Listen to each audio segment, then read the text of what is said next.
So the message of the book is simple. The main message of the book is simple.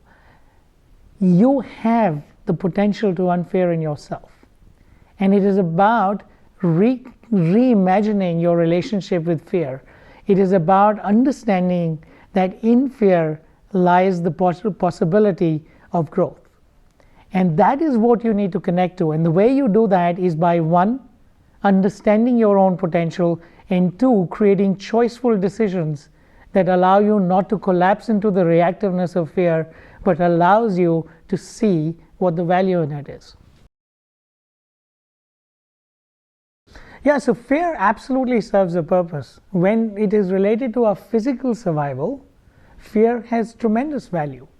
Because when you're faced with physical danger, where your life is under threat, immediately fighting or flighting is necessary for us to survive. And yet emotional fear, the fear that is nothing to do with our physical survival, when we collapse into the same fight and flight reactions to that emotional fear, now we start behaving in ways that is dysfunctional. When your boss screams at you, you're not going to die. And yet if you are dysfunctional in terms of completely shutting down when your boss screams at you, or if you attack right back, it is going to create a whole series of reactive responses. Instead, if you were to step into unfear, what you would do is you would ask yourself the question of effectiveness. Instead of getting stuck in, I'm right in terms of fighting back, or I'm right in terms of shutting down, what would be the most effective response that I would make in this moment that allows me to achieve what I'm trying to achieve and creates a dynamic of communication with the other person who might himself or herself be stuck in fear. So the process of unfearing is an inside-out process. So most organizations talk about outside in. So they talk about first work on your strategy, first work on the organization, then work on the team, then work on yourself. For us, our belief is that unfearing is an inside-out process. The first thing you need to do is work on your mindset. Your mindset actually governs all your actions. Now, if I have a mindset that bad things are going to happen and I need to protect myself, the set of options that I have available to myself are going to be limited. If I have a mindset that I'm actually going to be able to do amazing things in spite of my circumstances, now I can make things happen. So the inside-out process starts with your own mindset, which then leads to a different set of actions, which then allows you to engage with your team differently, and then allows you to strategically impact the organization differently. It is a fundamental turning the whole organization theory principle on its head and going inside out rather than outside in, and it fundamentally challenges how organizations currently run their entire strategic planning process, their training processes, because it fundamentally pushes us to understand that organizations don't transform, individuals do. And when a critical mass of individuals transform, the organization transforms by itself. So is unfear a mindset thing? Yes, it is. But it is not just a mindset thing.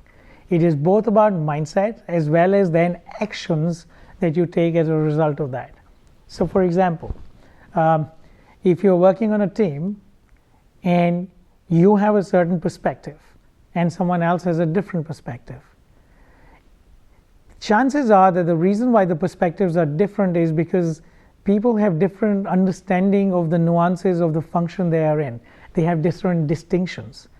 And so one of the big things in Unfearing is for you to learn to deepen your distinctions about other parts of the business, other things that are involved, so that you can make more nuanced decisions versus immediately reacting from a place of fear when you don't understand where the other person is coming from. Similarly, the same thing operates in an organization level. When you're working with a process that is not working, do you immediately react into and collapse into, hey, I can't do anything about it? Or do you create routines that allow you to really reflect in a very rapid cycle way on what is going on, to understand what the things are that need to be shifted, and then making those shifts and getting rapid responses back in terms of information that allow you to behave differently. Asking difficult questions is not a good thing. but whenever I unfeared myself, I think my whole life is about unfearing myself. And it's not that I am a guru or something. It's just that, what I have learned is that life throws curveballs at you, and if you're not going to deal with those curveballs, you're going to be in trouble. One great example of that was when I was choosing to leave the organization I worked in and starting Co-Creation Partners, the organization that I currently founded. And all the classic patterns of fear kicked in. I had these golden shackles that I had, which was I made lots of money, and my mother told me, what's wrong with you? You have young children. What happens if your business is not going to be successful? And all those classic patterns of fear that kick in when you're trying to do something new and different. And I had to go through a tremendous process of self-reflection and asking myself, what is making me so fearful about this shift?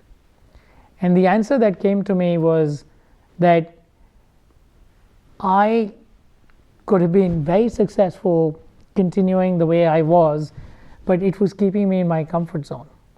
And my work is all about stepping out of the comfort zone and getting people to learn. And I really went into a reflective mode of thinking about what is it that I needed to overcome in order to start my new organization.